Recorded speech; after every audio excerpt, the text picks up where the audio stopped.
Welcome to the Push Podcast, where we explore ideas that inspire and empower.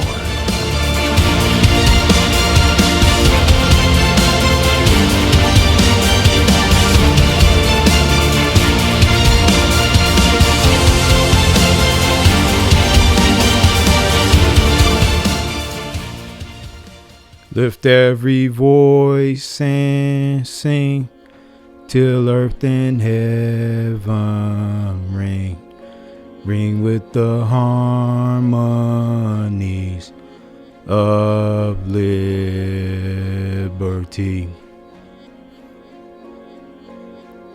We sang that in school. Some of us were children when we first learned those words. But I have a question.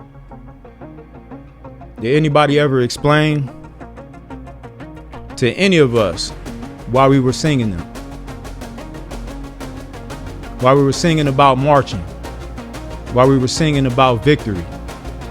Victory over what? What had people before us believing, singing about marching and pushing through? What had they survived? What were they trying to overcome?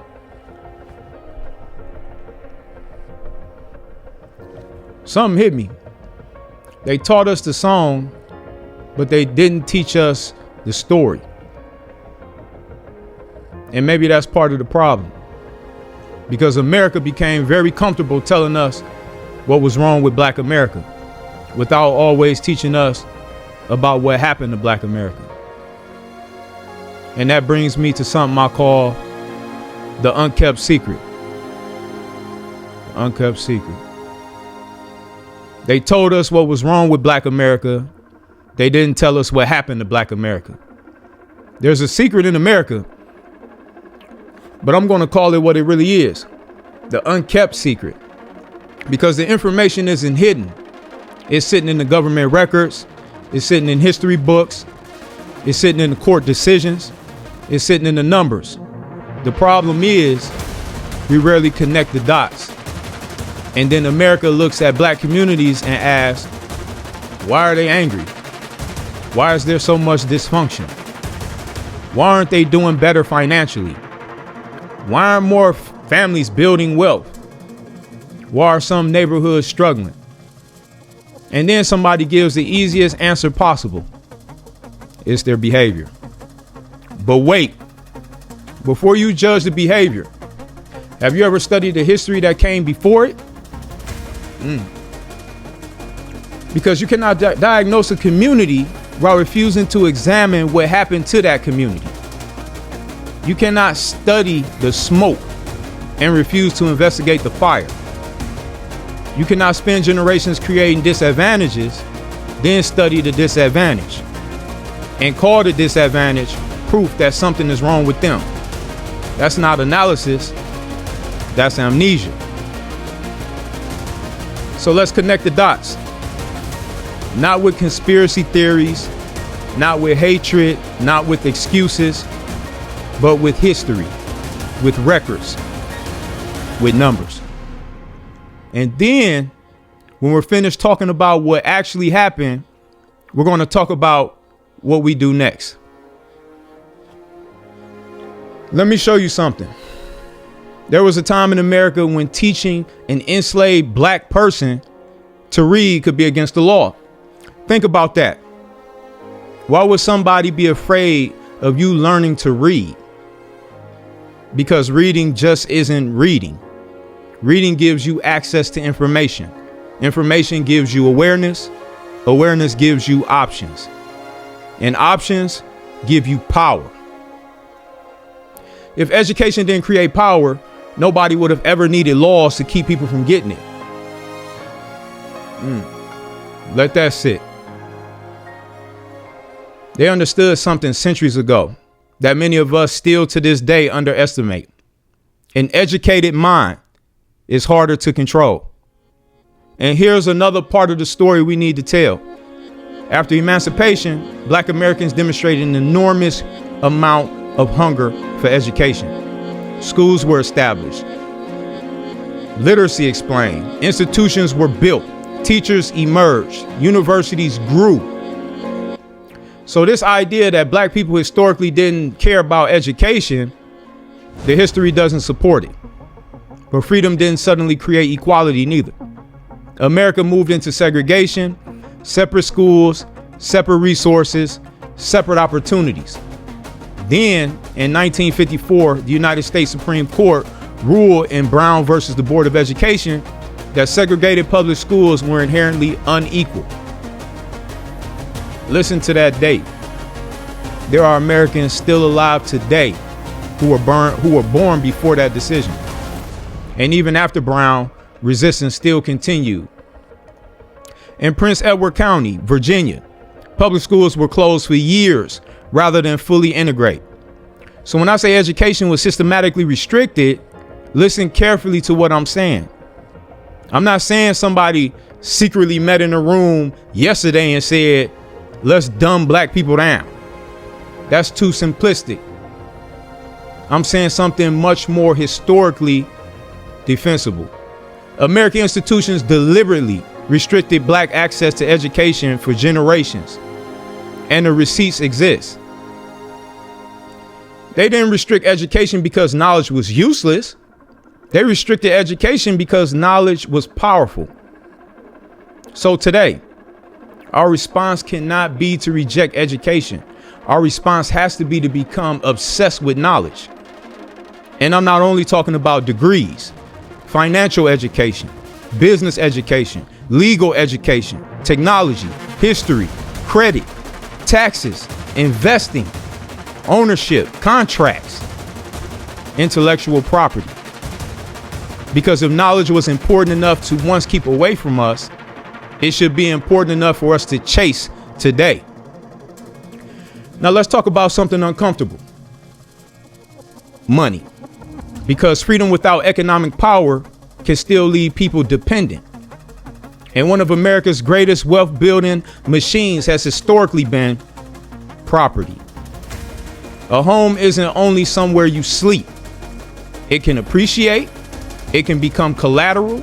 It can become an inheritance. It can help finance a business. It can help finance education. It can become something your children receive after you're gone. But beginning in the 1930s, federal housing policies helped institutionalize discriminatory lending and housing practices commonly associated with redlining.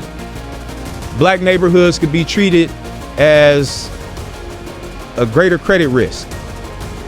Now think about the compounding effect here.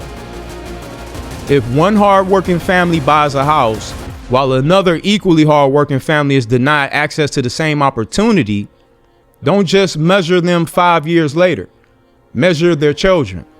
Then measure their grandchildren. Because wealth compounds. But here's what people forget. Opportunity compounds too. And so does absence of opportunity. If your grandfather owns property, your father might inherit something. If your father inherits something, maybe he doesn't begin at zero as an adult. If he doesn't start at zero, maybe you don't start at zero. And if you don't start at zero, maybe your children start even further ahead. That's generational wealth. It's not always about somebody working harder. Sometimes it's about what the previous generation was able to put beneath their feet before they ever started running. That's why history matters. Now, let's stop arguing feelings. Let's look at the numbers. According to Federal Reserve analysis of 2022 Survey of Consumer Finances, median wealth for a white family was about $285,000. Median wealth for a black family, approximately $44,900. Look at the screen. 285,000 versus 44,900, excuse me. If I'm not giving you somebody's social media theory. I'm giving you Federal Reserve data. And there's encouraging news too. Black median wealth grew substantially between 2019 to 2022. That's important. Progress definitely should be acknowledged, but substantial disparities remain. Because when families begin from dramatically different positions, even progress doesn't automatically erase the gap. So when somebody says slavery ended, why are we still talking about history? Because wealth doesn't reset every generation. Neither does disadvantages.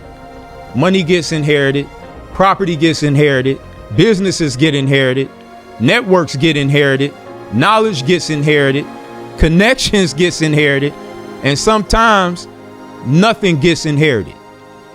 Somebody starts on third base, somebody starts at home plate, and somebody else's grandparents weren't even allowed inside the stadium.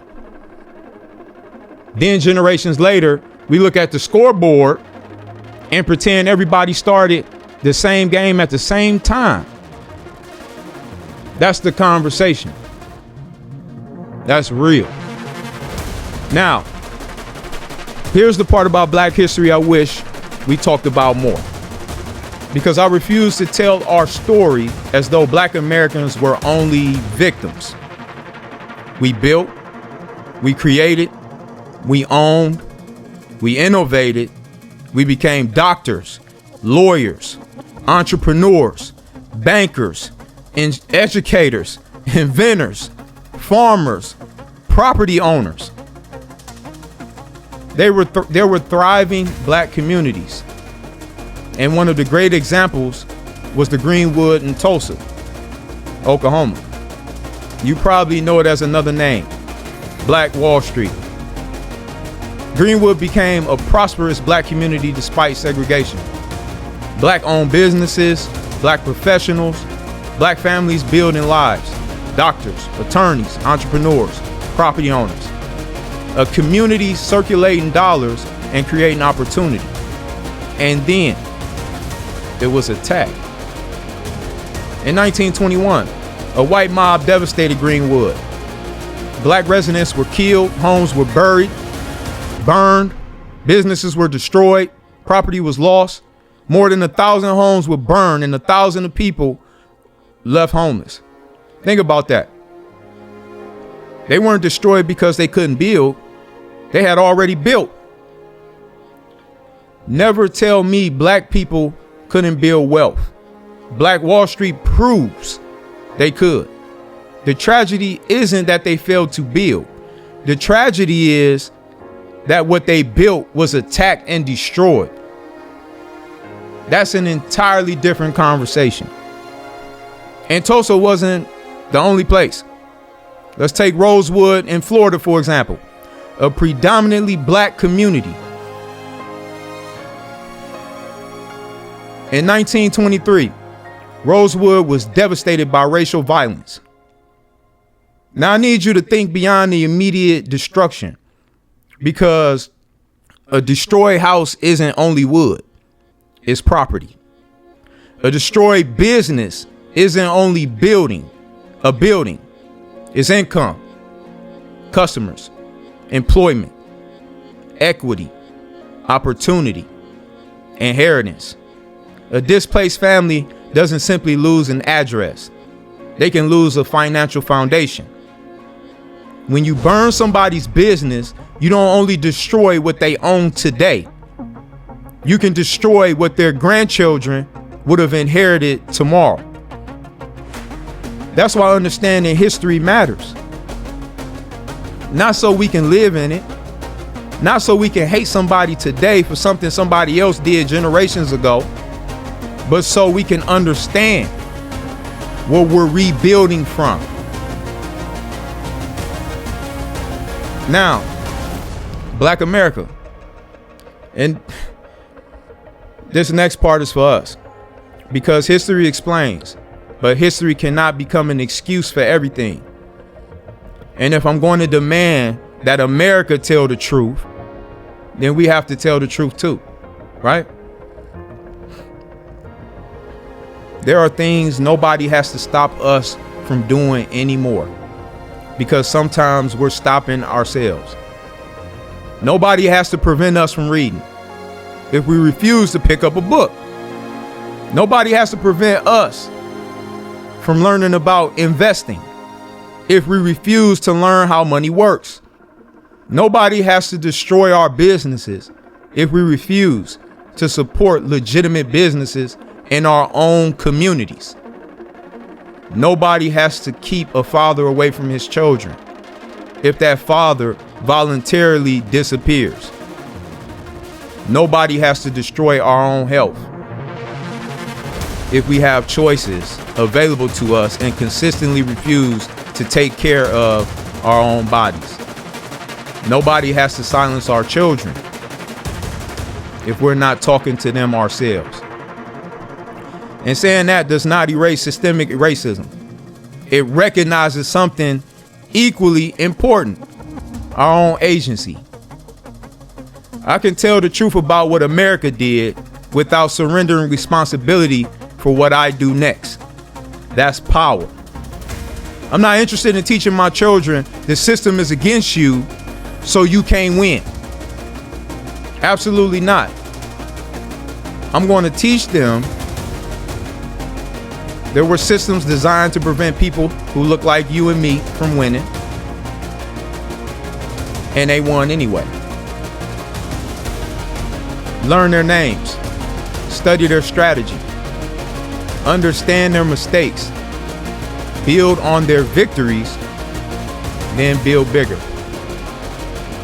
Let me ask you something.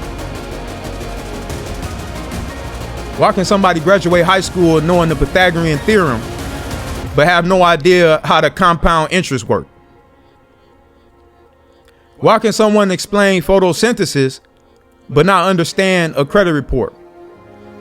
Why do so many young adults reach adulthood without understanding insurance, taxes, retirement accounts, mortgages, business entities, contracts, estate planning, investing, intellectual property, or how ownership creates leverage? And let me be fair, that's an American financial literacy problem.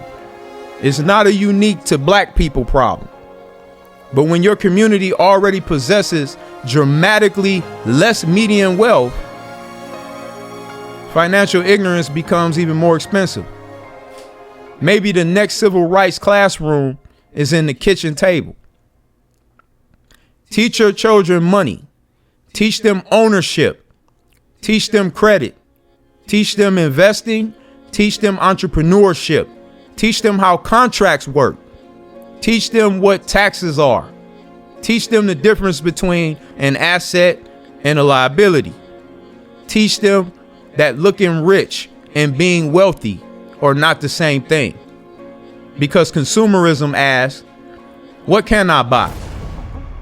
Ownership asks, what can I build? And legacy always asks, what will remain when I'm gone? Now I want to return to the original question. Why do we sometimes see anger, dysfunction, crime, hopelessness, family instability? Those things exist. We should never romanticize them. And we should never pretend destructive behavior becomes acceptable simply because somebody experienced hardship neither. But don't make the intellectual mistake of turning social outcomes into racial characteristics. Blackness isn't a pathology. Poverty isn't genetic. Financial illiteracy isn't melanin. Violence isn't a racial gene. Fatherlessness isn't encoded in black DNA. Human behavior develops inside families, environments, opportunities, institutions, incentives, trauma, culture, and individual choices. That's why accountability and history must exist together. Trauma can explain behavior. It does not exclude behavior. And behavior can require accountability without pretending history had nothing to do with the environment where the behavior developed. two truths at the same time. Here's what I want you to understand. Despite everything, black entrepreneurship never disappeared. Census data had discovered well over 100,000 black-owned employer businesses, generating more than $100 billion in annual receipts and employing more than 1 million people. Think about what that means. Because our story isn't, look what they did to us. That's only half the story. Our complete story is, look what happened and look what we still became. We were denied literacy. We became authors. We were denied ownership. We became business owners. We were segregated from universities. We earned doctorates. Our communities were burned. We rebuilt. Our voices were suppressed. We created movements that changed the world. That's the story I want my children to inherit. Not inferiority, not hatred, not victimhood, awareness. Because awareness says, I know what happened. I know where I come from. I know what my ancestors survived. And I know what I'm responsible for building. So what is America's unkept secret? It isn't that black people are broken. And it isn't that every problem in black America was created by somebody else. It's that we're constantly being forced to choose between two incomplete stories. One says everything is systemic. The other says everything is personal responsibility. I reject that choice. History matters. Systems matter. Culture matters. Families matter. Choices matter. And responsibility matters. The Federal Reserve numbers matter. Tulsa matters. Rosewood matters. Redlining matters. Segregated education matters. But what happens next matters too. Because I can't change 1921, but I can change what happens in my house in 2026. I can teach my children. I can build businesses. I can own intellectual property. I can understand money. I can invest. I can create. I can mentor. I can tell our history accurately. And I can refuse to pass hopelessness to another generation. Remember the song we started with, right? We were singing about marching towards victory. Now I understand something differently. Maybe our generation's march looks different. Maybe marching today means educating our children. Maybe marching means buying the property. Maybe marching means starting a business. Maybe marching means protecting the family. Maybe marching means reading the contract before signing it. Maybe marching means healing what trauma damaged. Maybe the marching means becoming the father you never had. Maybe marching means creating an inheritance instead of only leaving memories. Maybe marching means learning the information previous generations fought for us to have access to. Because freedom wasn't supposed to be the finish line. Freedom was supposed to give us the opportunity to build. They once kept us from reading, so read everything. They once restricted where we could build and own, so learn ownership and build everywhere. They once restricted access to capital, so learn capital and go get it. They destroyed businesses, build businesses. They destroyed communities, build communities. They interrupted inheritance, build legacy. And hear me clearly. Don't spend your entire life proving what happened to your ancestors. Build something for your descendants. Because the greatest responsibility to us, to history designed to limit you, isn't pretending that history never happened. And it isn't living your entire life angry about it. It's understanding it, learning from it, healing from it, and then building something it couldn't stop. They taught us the song. Now learn the story. And once you know the story, write the next chapter. That's the unkept secret. Now push. Thank you for tuning in to this episode of The Push Podcast. We hope you found inspiration and valuable insights to help you on your journey. If you enjoyed the conversation, please take a moment to like, subscribe, and follow us on social media for more updates. Remember, every step forward counts, so keep pushing forward. See you next time.